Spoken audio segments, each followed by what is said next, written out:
Hello students, मैं professor PN Singh आपका स्वागत करता हूं हमारे यूट्यूब चैनल पर। स्टूडेंट्स, आज हम एक नया चैप्टर क्लास 12 का स्टार्ट करने जा रहे हैं। ऑर्गेनिक केमिस्ट्री से है हेलो एल्केन्स और hello arenes.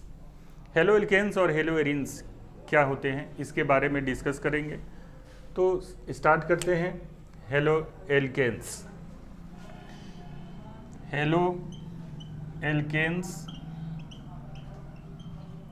And hello arenes.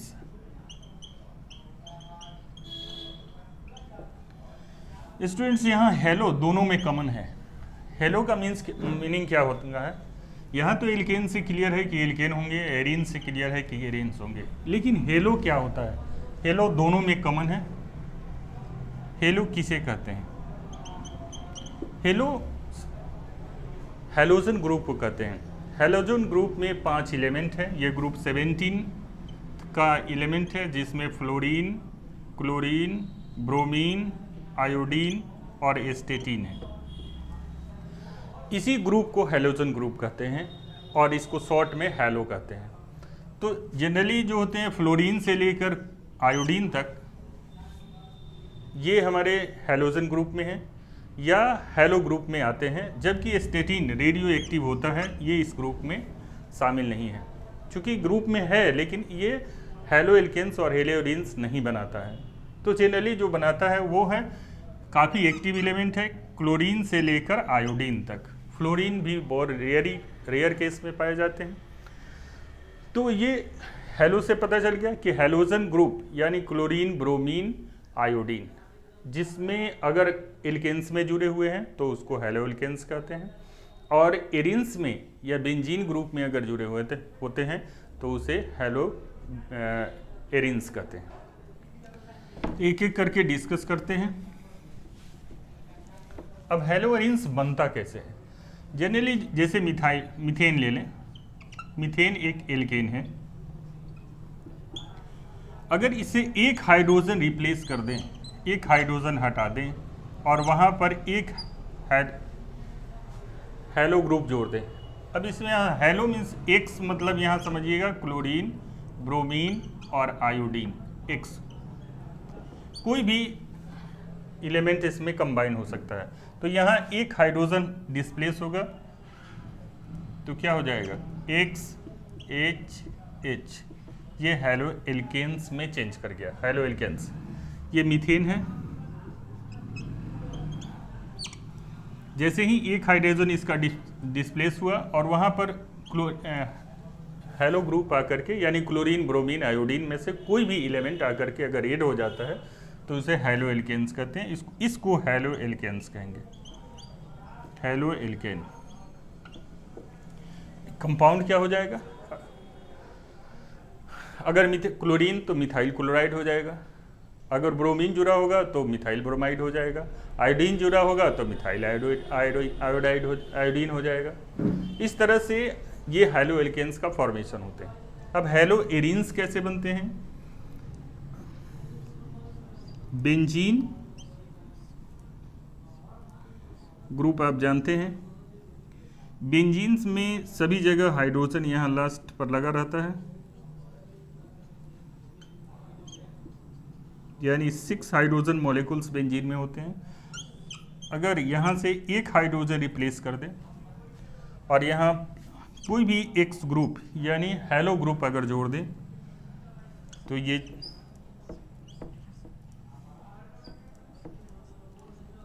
X group आकर के ऐड हो गया, तो ये हेलो एरिन्स कहलाता है। Hello Erin. तो इस तरह से हेलो एल्केन और हेलो एरिन समझ में आ गया। जब किसी भी एल्केन से अगर एक हाइड्रोजन, एक से ज़्यादा भी हाइड्रोजन रिमूव कर सकते हैं और वहाँ अगर हेलोजन आकर के जुड़ जाता है, हेलोजन मीन्स हेलो ग्रुप आकर के जुड़ जाता है, जैसे क्लोरीन, ब्रोमीन, आयोडीन, तो ये हेलो एल्केन में चेंज कर जाएगा। उसी तरह से सेम है कि अगर कोई एरिन्स ग्रुप जैसे बेंजीन है, बेंजीन से एक हाइड्रोजन या एक से ज़्यादा हाइड्रोजन भी रिप्लेस हो सकते हैं और वहाँ पर आकर के अगर हैलाइड जुड़ जाता है, हेलो ग्रुप आकर के जुड़ जाता है, तो ये हेलो एरिन्स में चेंज कर जाते हैं। तो ये हेलो एरिन्स और हेलो एल्केन्स है। इस तरह से हेलो एरिन्स और हेलो एल्केन्स का फॉर्मेशन होता है। अब देखते हैं कि ये हैलो एरिन्स और हैलो एल्केन्स का हमारे सार्वजनिक जीवन में क्या इंपॉर्टेंस है, क्यों इसका हैलो एल्केन्स का या हैलो एरिन्स का सिंथेसिस करना जरूरी है।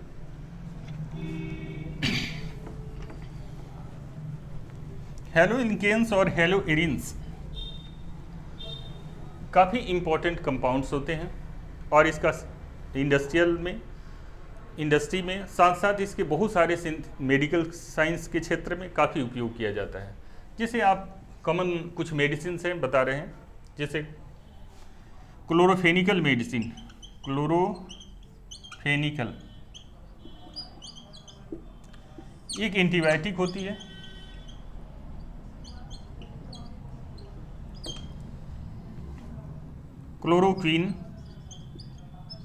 क्लोरोक्वीन काफ़ी फेमस मेडिसिन है, मलेरिया के ट्रीटमेंट में इसका यूज किया जाता है। थायरॉक्सिन ग्वाइटर रोग के ट्रीटमेंट में यूज किया जाता है। ये सभी हैलो एरिन्स या हैलो एल्केन्स कंपाउंड्स होते हैं। तो इनका इम्पोर्टेंस क्या है, क्यों ज़रूरी है पढ़ना हम लोगों को जानने के लिए, क्योंकि ये बहुत सारे केमिकल सिंथेसिस में बहुत सारे केमिकल कंपाउंड जो हमारी यूज के हैं उसमें ये प्रिपेयर किए जाते हैं। जैसे हमने 2-3 कंपाउंड का नाम लिया, जैसे क्लोरोफेनिकल मेडिसिन्स जो होते हैं, फीवर, मलेरियस फीवर या जार होकर बुखार आता है, उसमें ये एंटीबायोटिक का यूज किया जाता है। दूसरा है क्लोरोक्वीन, जो आजकल बहुत ही फेमस रहा है, क्योंकि अमेरिका तथा साथ साथ जब कोरोना वायरस का प्रकोप हुआ तो ये क्लोरोक्वीन की डिमांड अमेरिका के साथ साथ बहुत से सारे देशों ने भारत से की और इसमें ये काफ़ी फेमस रहा। यही क्लोरोक्वीन मेडिसिन है जो भारत से विदेशों में सप्लाई की गई। थायरोक्सिन आप जानते ही हैं, थायरोक्सिन भी हैलो डेरिवेटिव्स कंपाउंड्स है, जिसका उपयोग ग्वाइटर घेंगा रोग में इसका उपयोग किया जाता है और ये ग्वाइटर के ट्रीटमेंट में भी यूज किए जाते हैं, क्योंकि इसमें आयोडीन होते हैं, आयोडीन की मात्रा होती है थायरोक्सिन में। अब नेक्स्ट पॉइंट डिस्कस करेंगे हम लोग, classification of haloalkanes and haloarenes. Classification,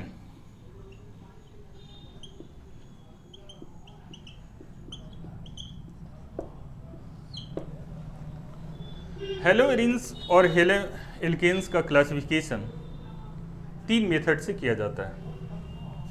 कौन कौन से 3 मेथड डिवीजन में किया गया है? On the basis of number of halogen atom, यानी कि हैलोजन एटम के उपस्थिति के आधार पर कि किसी एल्केन्स में कितने नंबर ऑफ हैलोजन एटम है, उसके आधार पर इसका क्लासिफिकेशन किया जाता है। सेकेंड मेथड है on the basis of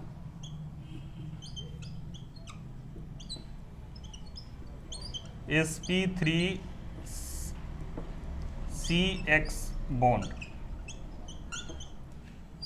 on the basis of sp3CX bond के आधार पर, यानी इस तरह के बॉन्ड, जब sp3 हाइब्रिडाइजेशन क्या होता है उसके बारे में हम लोग डिस्कस करेंगे। sp3CX बॉन्ड के आधार पर भी हैलो ग्रुप और हैलो एरिन्स का यानी हैलो ग्रुप का क्लासिफिकेशन किया जाता है। थर्ड है ऑन द बेसिस ऑफ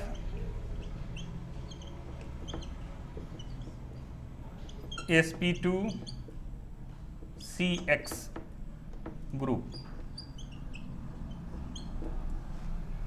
अगर CS ग्रुप, ये sp3CX ग्रुप, sp2CX ग्रुप किस तरह से इसमें अटैच होते हैं, किस तरह से उनके ग्रुप के साथ हाइड्रोजन एटम्स अटैच होते हैं, इस क्लासिफिकेशन इसी प्रेजेंटेशन के हिसाब से, उसके प्रेजेंस के हिसाब से उसका क्लासिफिकेशन किया जाता है।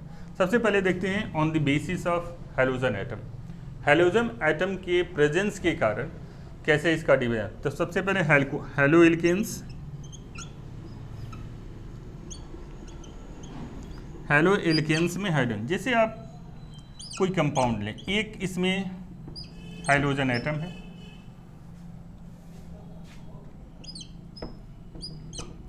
इसमें 2 हाइड्रोजन एटम्स हैं,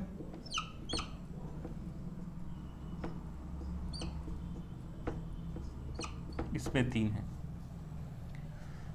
ये एल्केन्स हैं, हाइड्रोजन हाइड्रोजन हाइड्रोजन, सब में हाइड्रोजन भर दीजिए।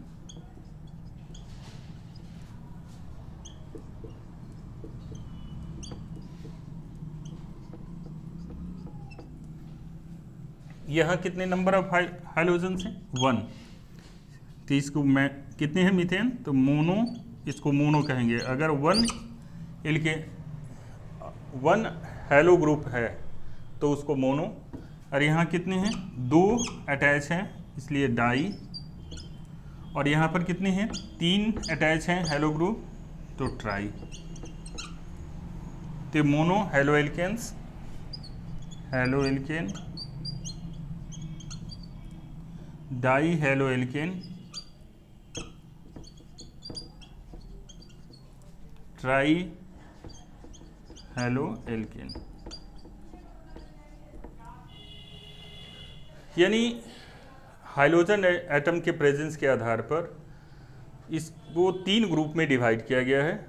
अगर किसी एल्केन में अगर 1 हाइड्रोजन ग्रुप है तो उसको मोनो हैलो एल्केन्स, अगर 2 हैं, 2 हैलो ग्रुप्स हैं तो उसको डाई हैलो एल्केन्स, अगर 3 हैं तो उसको ट्राई हैलो एल्केन्स कहते हैं। ये तो हो गया आपको हैलो एल्केन्स के आधार पर। अब चलते हैं आपको हैलो एरिन्स में।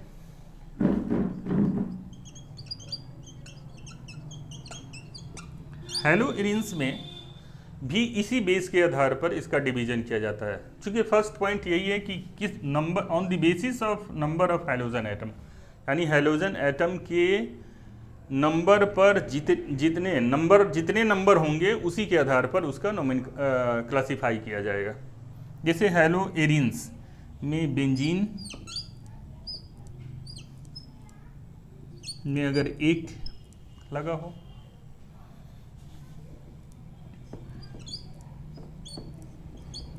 अगर 2 हैलो ग्रुप्स लगे हों, 3 हैलो ग्रुप्स लगे हों, आप हैलो ग्रुप्स बढ़ा भी सकते हैं। तो ये क्या हो गया? Mono haloarenes. क्योंकि 1 ही लगे हुए हैं तो mono haloarenes, mono haloarenes, di haloarene और ट्राई हैलो एरिन। तो ये on the basis of hydrogen atom के बेस के आधार पर हैलो एल्केन्स और हैलो एरिन्स को डिवाइड किया गया। मोनो हैलो एल्केन्स, अगर 2 हाइड्रोजन एटम है तो उसको डाई हैलो एल्केन्स, और 3 हाइड्रोजन एटम है तो उसको ट्राई हैलो एल्केन्स कहते हैं। उसी तरह से सिमिलरली हैलो एरिन्स में भी अगर बेंजीन ग्रुप के साथ 1 हैलो ग्रुप जुड़ा हुआ है, 1, तो उसको मोनो हैलो एरिन। 2 एरिन से अगर 2 हैलो ग्रुप जुड़ा हुआ है तो उसको डाई हैलो एरिन्स, और 3 हैलोजन ग्रुप या हैलो ग्रुप जुड़ा हुआ है तो ट्राई हैलो एरिन्स कहते हैं। ये बहुत ही सिंपल तरीका है जिसके आधार पर आप आसानी से समझ सकते हैं। अब इसमें हैलो एरिन्स के साथ कुछ नया पॉइंट्स आपको बताते हैं।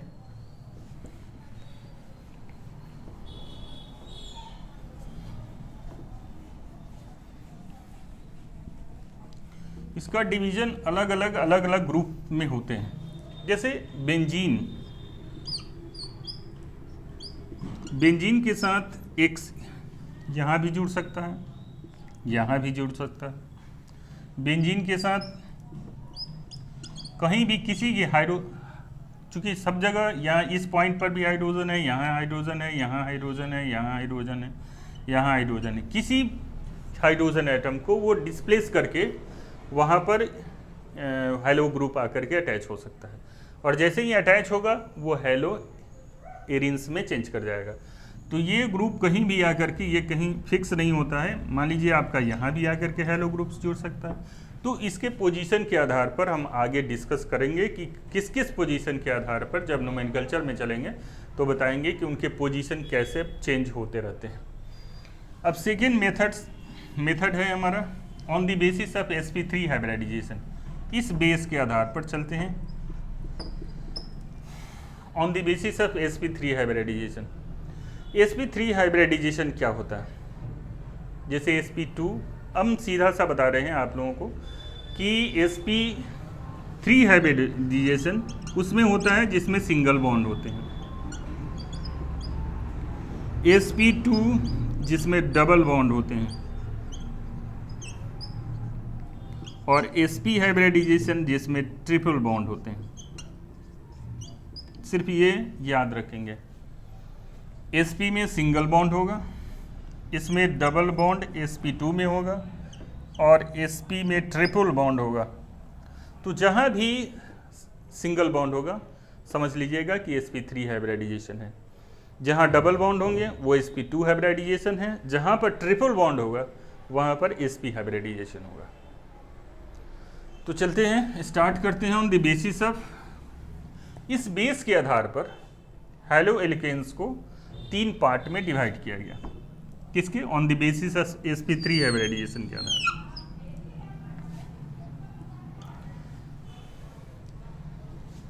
अब देखिए, इसमें पहला hello alkene,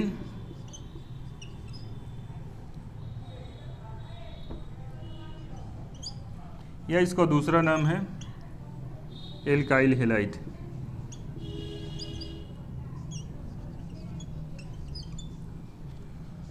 second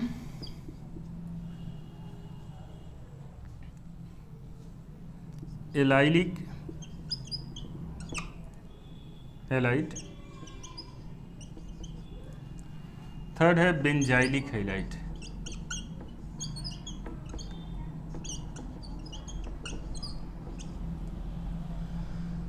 sp3 hybridisation के आधार पर ये हैलो एल्केन्स और हेरिएरिन्स को 3 पार्ट में डिवाइड किया गया, क्लासिफाइड किया गया। पहला हैलो एल्केन्स, इस या एल्काइल हैलाइड भी कहते हैं, दूसरा एलाइलिक हैलाइड, और थर्ड जो है बेंजाइलिक हैलाइड है।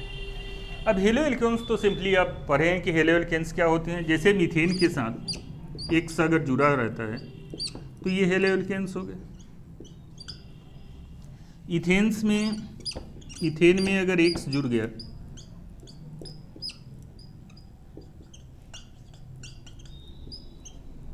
तो ये भी हैलो एल्केन्स हो गए।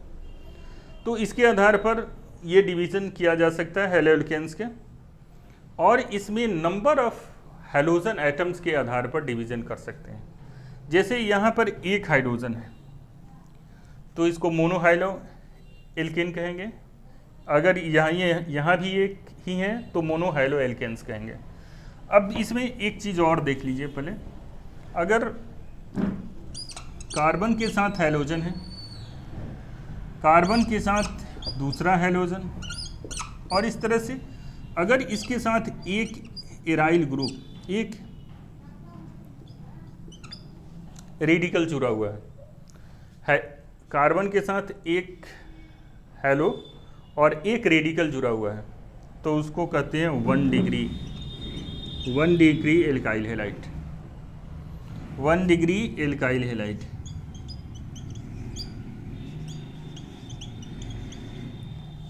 अगर कार्बन के साथ, इसी कार्बन के साथ 2 रेडिकल्स जुड़े हुए हैं, R+, कार्बन जिससे जुड़ा हुआ है एक हैलो एल्केन्स है और 2 उसके साथ रेडिकल्स लगा हुआ है, तो अगर 2 रेडिकल्स है तो 2 डिग्री एल्काइल हैलाइड है।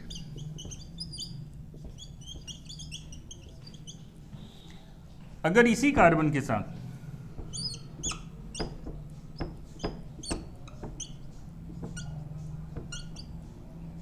R+, R+, 3 कोई रेडिकल्स लगा हुआ है, रेडिकल्स सब बताते हैं। जैसे मीथेन, रेडिकल्स क्या होते हैं? ये R मतलब मिथाइल CH3, C2H5, ये एल्काइल ग्रुप या इसको रेडिकल्स कहते हैं। अगर ये ग्रुप अटैच रहते हैं तो ये 3 डिग्री अल्कोहल्स कहलाते हैं, 3 डिग्री अल्काइल हैलाइड।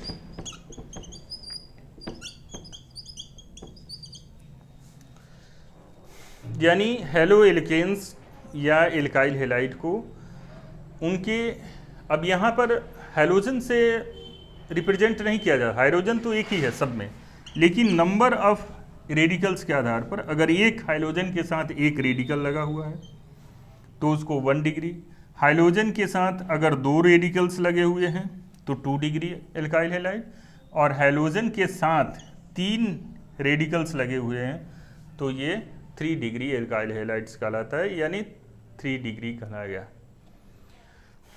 उसी तरह से benzene,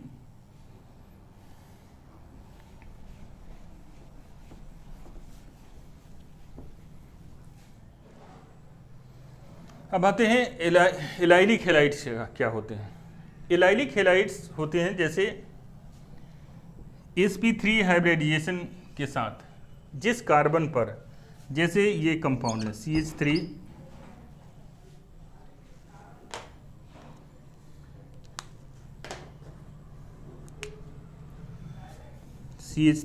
double bond CH,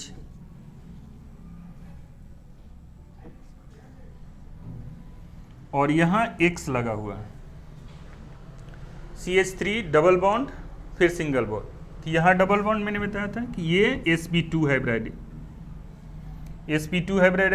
hybridisation हो गया, और इसके बाद ये कार्बन कौन सा होगा, ये sp3 हाइब्रिडाइज्ड हो गया। तो sp3 हाइब्रिडाइज के साथ अगर कोई हैलोजन ग्रुप लगा हुआ है तो उसको एलाइलिक हैलाइड कहते हैं। जैसे बेंजीन का भी ले,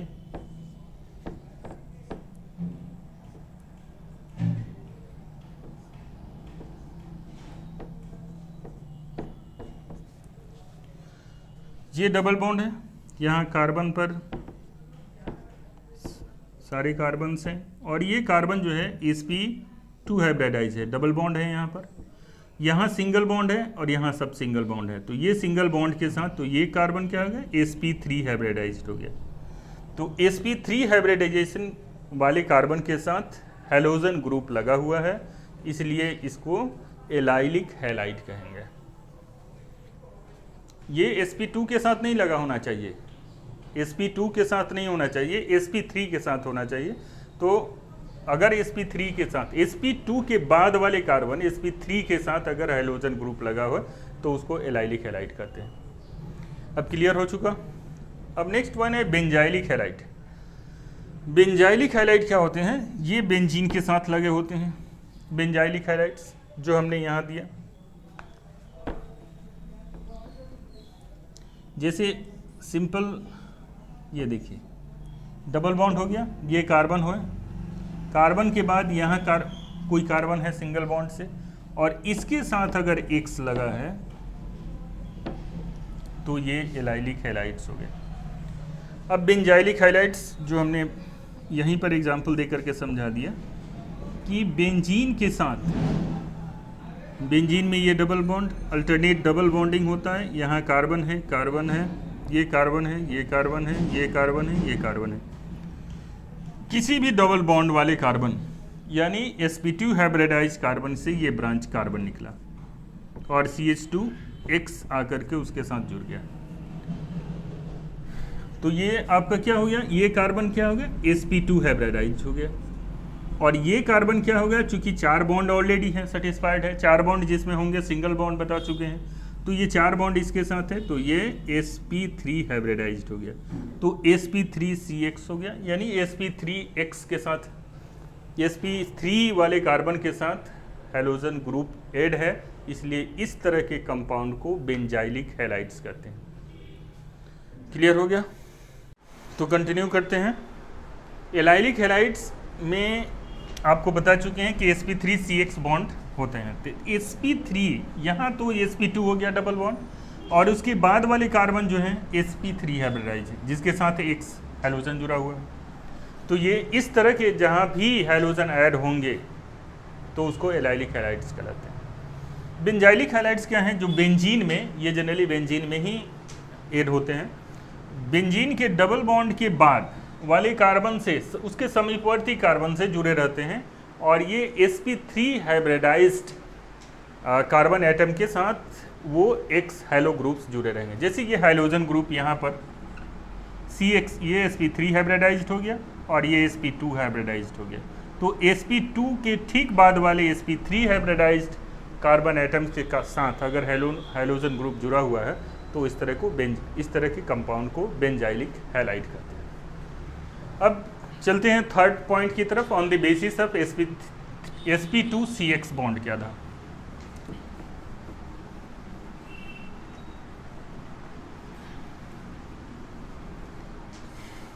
on the basis of sp2, यानी sp2 मतलब डबल बॉन्ड होंगे, ये डायरेक्टली डबल बॉन्ड, ये तो sp3 यानी कि सिंगल बॉन्ड वाले कंपाउंड के साथ हाइड्रोजन जुड़ा रहेगा, यहाँ डबल बॉन्ड के साथ हाइड्रोजन जुड़ा रहता है, इसीलिए इसको sp2CX ग्रुप कहते हैं।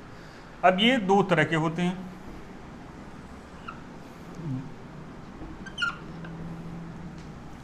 फर्स्ट है विनाइलिक हैलाइड और सेकेंड है एराइल हैलाइड।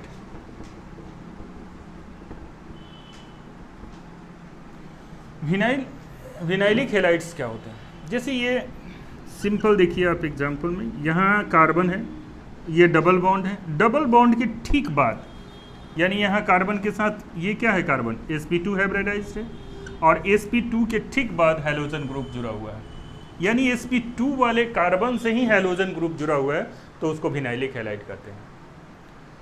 उसी तरह से एराइल ग्रुप में बेंजीन के साथ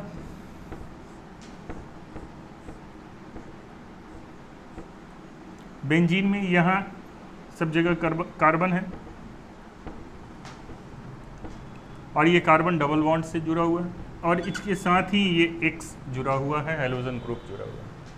तो इस तरह के ऑर्गेनिक कंपाउंड्स को एराइल हैलाइड कहेंगे। तो विनाइलिक हैलाइड और एराइल हैलाइड समझ में आ गया कि sp2CX बॉन्ड के आधार पर ये दो पार्ट में डिवाइड किए, एक विनाइलिक हैलाइड्स और दूसरा एराइल हैलाइड। ये डबल बॉन्ड के ठीक अटैच्ड, डबल बॉन्ड से ही डायरेक्टली अटैच होता है हाइड्रोजन ग्रुप, यानी sp2 हाइब्रिडाइज्ड हो गया, उसके साथ X जुड़ गया, CH3 डबल बॉन्ड CH और इसके साथ ही X जुड़ा हुआ। अंदर समझ में आ रहा है? CH3 ये sp3 हाइब्रिडाइज्ड हो गया, sp2 हाइब्रिडाइज्ड हो गया और ये कार्बन इसके साथ अटैच्ड है, ये sp2 हाइब्रिडाइज्ड है, इसके साथ ये जुड़ा हुआ है हाइड्रोजन एटम। तो इस तरह के कंपाउंड को विनाइलिक हैलाइड्स कहते हैं। और एराइल हैलाइड में क्या होता है कि ये डबल बॉन्ड के साथ ही जुड़ा रहता है हाइड्रोजन ग्रुप। तो दोनों ग्रुप ऑन द बेसिस, अब हम लोग क्लासिफिकेशन के तीन बेस को समझ चुके हैं। On the basis of the number of hydrogen atom के आधार पर किस तरह से classification 1 degree, haloalkanes 1 degree, 2 degree और 3 डिग्री में डिवाइड रहता है। बेसिस ऑफ sp3 हाइब्रिडाइजेशन के आधार पर, CX बॉन्ड के आधार पर ये तीन पार्ट में डिवाइड रहता है। पहला एल्काइल हैलाइड के रूप में, दूसरा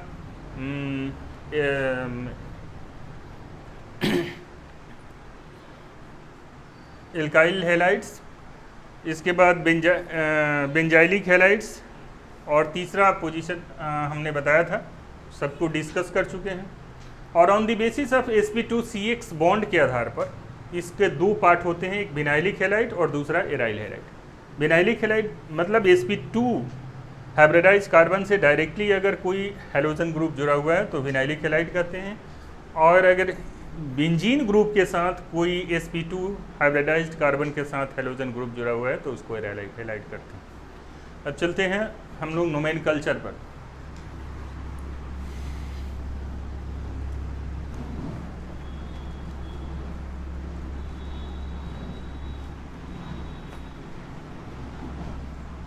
नोमेनक्लेचर क्या होता है? जैसे किसी भी चीज़ का नामकरण को नोमेनकल्चर कहते हैं। एक तो जो हमारे प्राचीन नाम होते हैं और दूसरा जो साइंटिफिक नेम होते हैं। जो कॉमन नेम जिसको कॉमन सिस्टम ऑफ नोमेनकल्चर कहते हैं। तो नोमेनकल्चर को दो पार्ट में डिवाइड किया जाता है, एक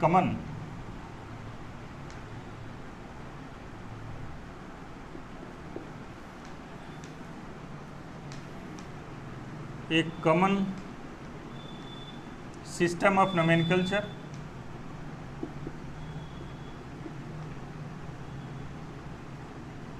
कॉमन सिस्टम डायरेक्ट लिखते हैं, एक कॉमन सिस्टम, और दूसरा होता है IUPAC सिस्टम।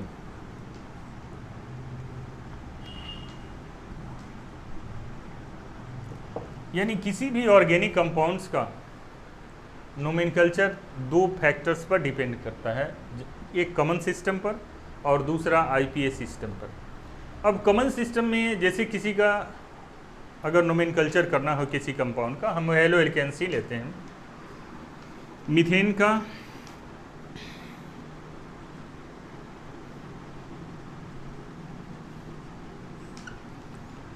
कॉमन सिस्टम के आधार पर इसका नोमेनकल्चर, जैसे मीथेन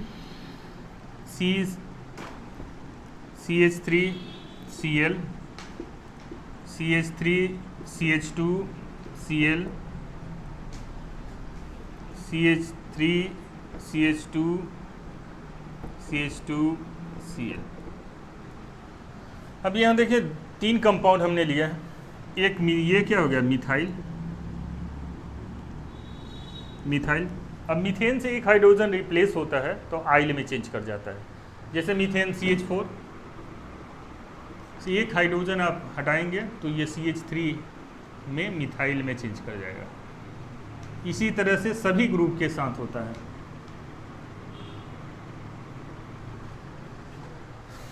ये मिथाइल क्लोराइड, क्लोरीन जुड़ा हुआ है। यहाँ CH3CH2 ethyl chloride,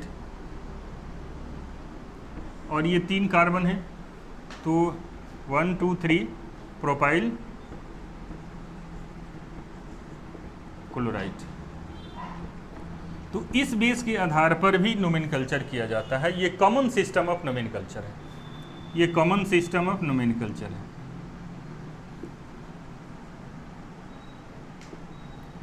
common system of nomenclature में हेलो एल्केन्स को methyl chloride, ethyl chloride, ethyl bromide, ethyl dibromides, tribromides, अगर जो भी है उसका नाम दिया जाता है। उसी तरह से हेलो एरिन्स को,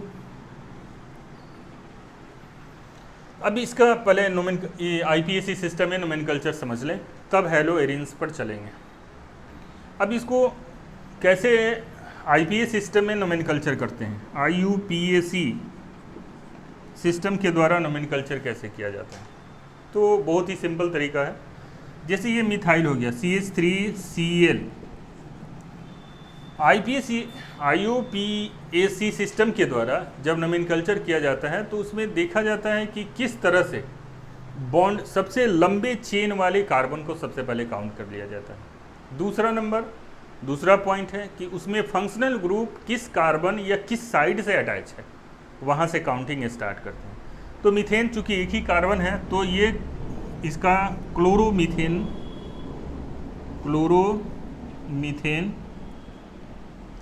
अब यहाँ देखिए और यहाँ देखिए, कॉमन नेम में इसको मिथाइल क्लोराइड कहते हैं और IPAC सिस्टम में क्लोरोमीथेन कहते हैं। यानी मीथेन क्लोरो वाला जो शब्द है वो सबसे पहले लगा दिया जाता है। तो जितने हेलो एल्केन्स हैं चाहे हेलो एरिन्स हैं, उनके क्लोरो शब्द या ब्रोमो शब्द या हेलो शब्द फर्स्ट में आ जाएगा। चूँकि नोमेनकल्चर के पहले ही बता दिए हैं कि हेलो शब्द जो होता है उसके सबसे पहले आ जाएगा, तो क्लोरो सबसे पहले आ गया। उसी तरह से इसका नोमेनकल्चर करें तो ये क्लोरो है और ये इथेन है, तो इसको क्लोरो इथेन कहेंगे।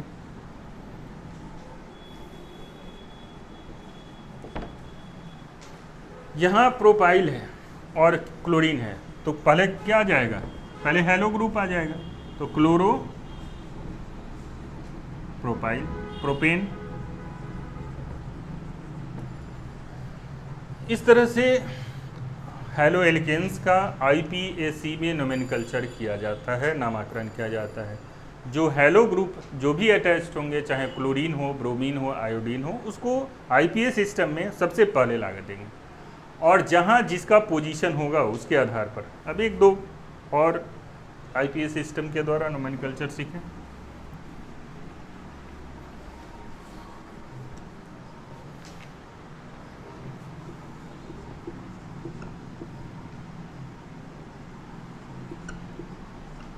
जैसे यहाँ क्लोरीनेड है, तो अब इसको आपको कैसे नोमेनकल्चर करेंगे। यहाँ नंबर ऑफ कार्बन काउंट करेंगे तो 1 2 3 4 4 कार्बन है, तो ये ब्यूटेन हो गया।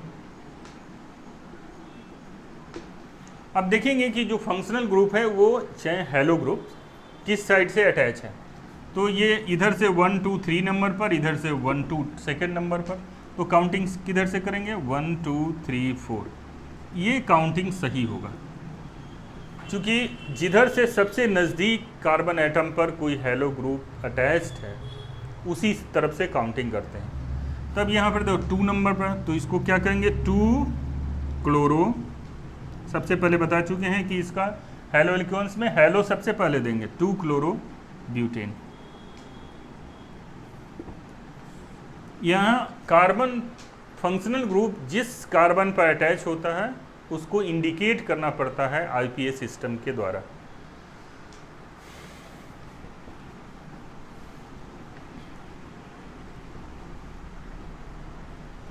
अब नेक्स्ट पॉइंट है नोमेनकल्चर ऑफ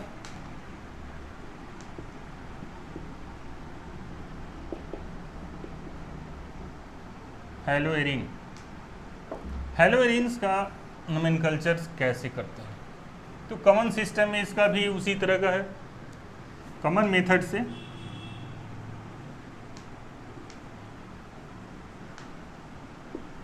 जैसे बेंजीन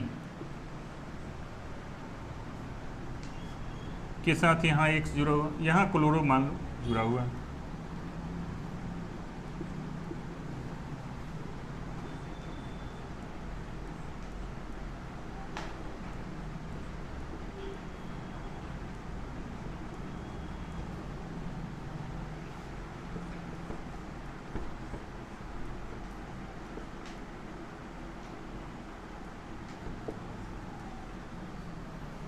एक तो सिस्टम हुएंगे नंबर ऑफ क्लोरीन एटम के आधार पर, तो मोनो क्लोरो, चूँकि एक ही क्लोरीन है, यहाँ पर 2 क्लोरीन है और यहाँ पर भी 2 क्लोरीन है, तो इसको क्या कहेंगे मोनो हैलो एरीन या मोनो क्लोरो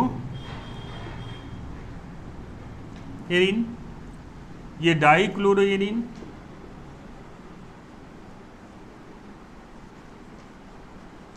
ये ट्राई क्लोरो एरीन।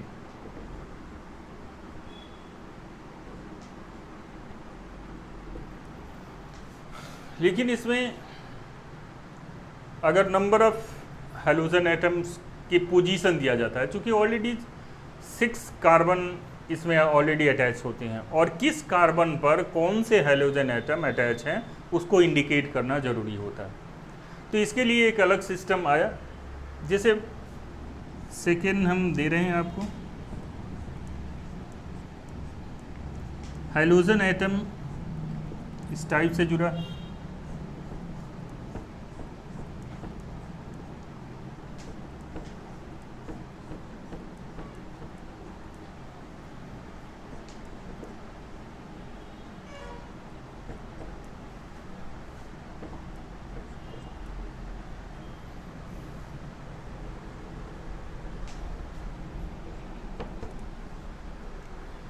अगर इस तरह से हाइड्रोजन एटम जुड़ा हो, जैसे अब देखें इसमें क्या है कि अगर यहाँ काउंट करते हैं तो 1 2 1 2 3, ये 1 2 3 4 कार्बन है, यानी अगर देखें तो 12 12 नंबर पर ये है, ये 1 3 13 नंबर पर है, और ये 1 4 14 नंबर पर है।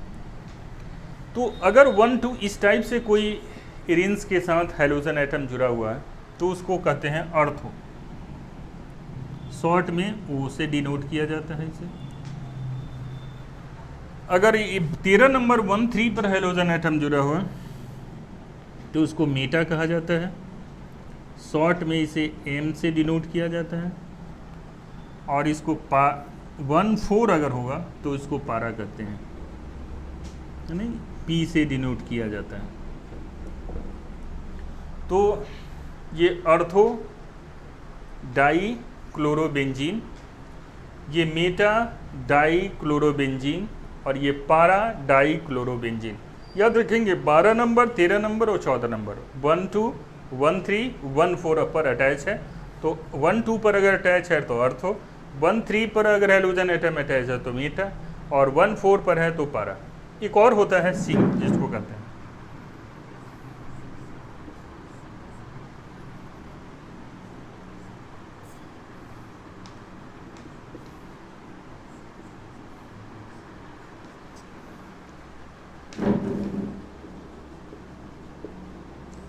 इसे। अभी इसको देखें तो 1 2 3 4 5 6, यानी 1 3 और 5 पर अटैच है। तो उस तरह के हेलो एरिन्स को सिम कहा जाता है। सिम ट्राई क्लोरो चाहे ट्राई हेलो एरिन। ये 4 टाइप्स हैं जिसको अच्छी तरह से आप याद कर लेंगे। अगर हेलोजन एटम 1 2 पर अटैच है तो अर्थो, 1 3 पर अटैच है तो मेटा, 1 4 पर अटैच है तो पारा, अगर 1 3 5 पर अटैच है तो सिम कहते हैं। इस सिमेट्रिकल, इसको सिम का शॉर्ट फॉर्म होगा सिमेट्रिकल। तो ट्राई हेलो एरिन्स या ट्राई हेलो एरिन्स कहा जाता है। अब इसका आईपीएसी सिस्टम में नोमेनकल्चर कैसे करते हैं?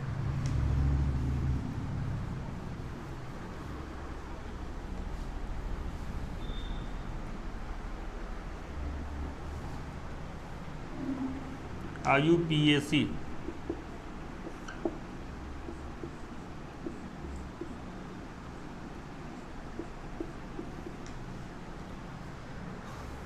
कैसे करेंगे? तो यहाँ पर हेलोजन जुड़ा हुआ है, तो देखेंगे कि हेलोजन, ये हेलोजन है, तो ये कितने नंबर पर है काउंट कर लेंगे। 1 नंबर पर है तो 1 क्लोरो बेंजीन। सेम उसी तरह से जैसे कर रहे थे, सिर्फ स्ट्रक्चर में केवल अंतर आएगा। बेंजीन के स्ट्रक्चर में, हेलो एल्केन्स के स्ट्रक्चर में।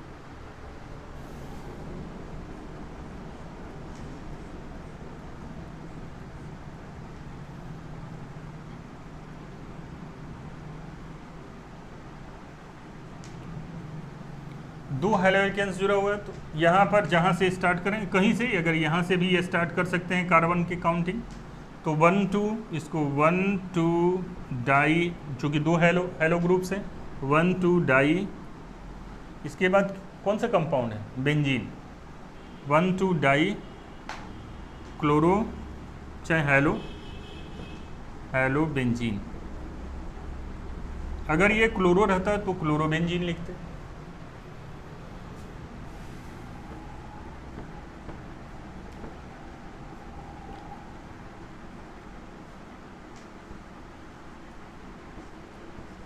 अब क्लोरो दे रहे हैं, कहीं से काउंटिंग कर सकते हैं, सिंपल मेथड है। 1 नंबर हम यहीं से करें, 1 2 3 4 5 6। 1 नंबर पर अटैच है क्लोरीन, 3 नंबर पर अटैच है और 5 नंबर पर अटैच है, तो सीधे सीधे नाम लिखते हैं 1 3 5। 3 हो गए तो ट्राई क्लोरो बेंजीन। तो इस तरह से आप नोमेनकल्चर इजीली कर सकते हैं। अब कुछ स्पेशल कंपाउंड के बारे में बताते हैं।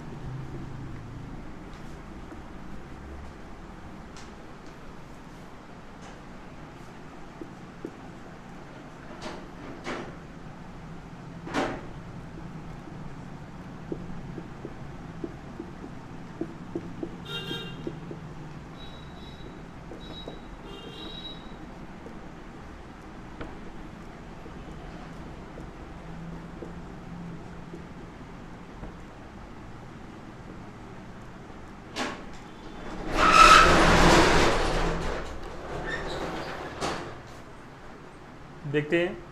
तो यहाँ एक कार्बन से 2 हैलोजन ग्रुप अटैच है, एक ही कार्बन से 2 है, तो इसको कहते हैं जैम, जैम डाई हैलाइड, नाम दिया जाता है जैम। अगर एक कार्बन से 2 हैलोजन ग्रुप अटैच है तो उसको जैम डाई हैलाइड कहते हैं। अगर एकदम विसिनिटी, बहुत ही नज़दीक कार्बन से हैलाइड्स जुड़े हों तो इसको विस डाई हैलाइड या डाईक्लोरोइथेन भी कर सकते हैं। डाईक्लोरो इथेन है तो इथेन, इसको जैम डाईक्लोरो इथेन।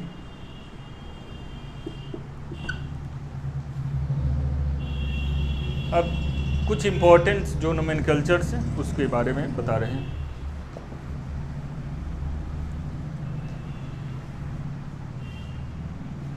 जैसे एक कंपाउंड है CH3 होल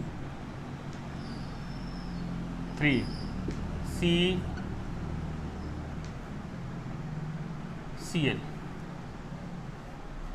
इसका नोमेनकल्चर कैसे करेंगे? तो इसके लिए सबसे पहले उसका विस्तार करते हैं, एक्सपेंशन करते हैं। ये कार्बन से 3 मिथाइल जुड़े हुए हैं,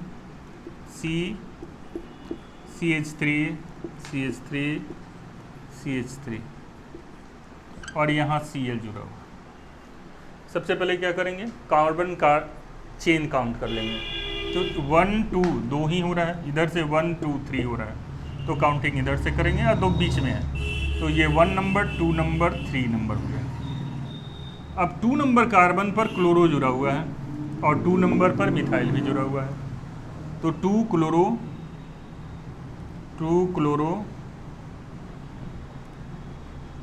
2 मिथाइल 1 2 3 3 कार्बन है तो प्रोपेन।